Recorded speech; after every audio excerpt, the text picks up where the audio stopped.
think part of why this guy may not have had the audience is it was also written that he was a pretty terrible manager, and there were hundreds of people in his organization who were just kind of running here and there.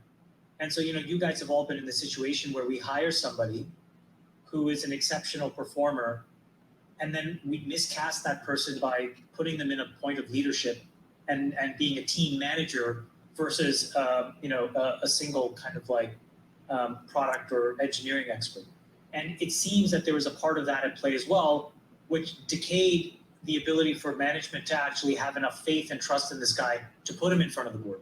So, and that's all that's just come up in the last few days. So, what's up, gang? Okay, that was Chamath Palihapitiya. He was just discussing a Twitter leak or a Twitter whistleblower who basically was talking about there was security leaks and he knew about it. And he told it to the board and then nobody came forward with it. A whole bunch of stuff happened because of that. That's not the point of this. The point of it is because what you just heard is a billionaire talking about a very, very common situation in which we hire a top performer as an individual contributor and put them in a leadership position or manager of people and expect them to be able to lead teams, and they aren't able to do a good job at it.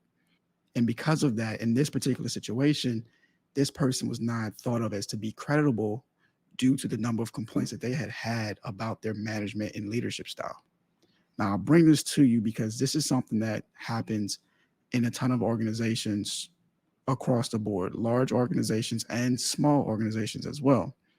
The impact of it is always tremendous. It's more dangerous than it is when you have one person who doesn't perform or when you have a bad egg or a rotten egg or whatever you want to call it.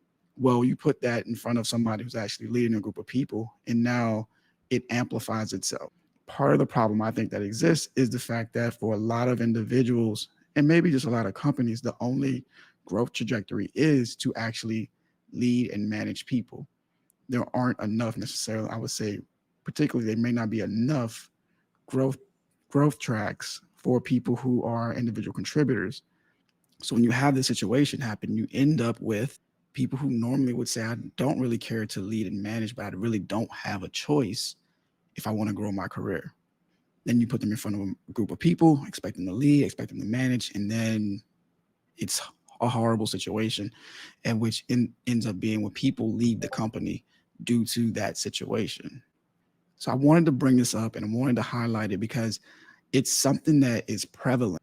And the fact that Chamath talks about it in the All In podcast and is bringing it up in a situation that is very visible and at a very high level where you're talking about a whistleblower not being able to be seen as credible by the board, which is affecting Elon Musk's bid to buy Twitter.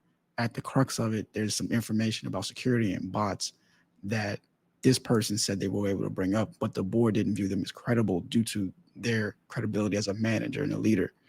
So that is messy and complex and expensive. This is what happens when we have bad decision making in management and put people in charge or in leadership positions who aren't ready.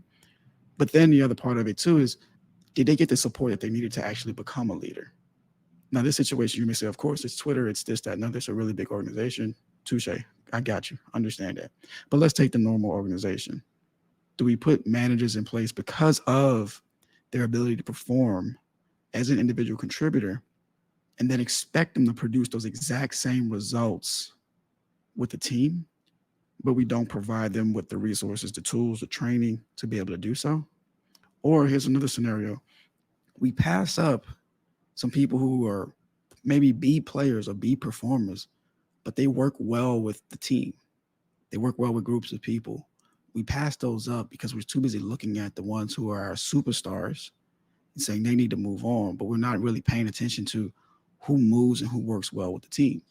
There's several ways we can look at this scenario, look at the situation, and see which one actually makes the most sense for me and my organization.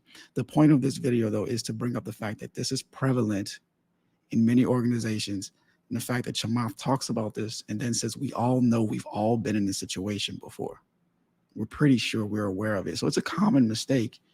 Is that mistake happening in your organization, or you that mistake? Have you made that mistake? All right, hope that was good for you. See you in the next one. Let me know.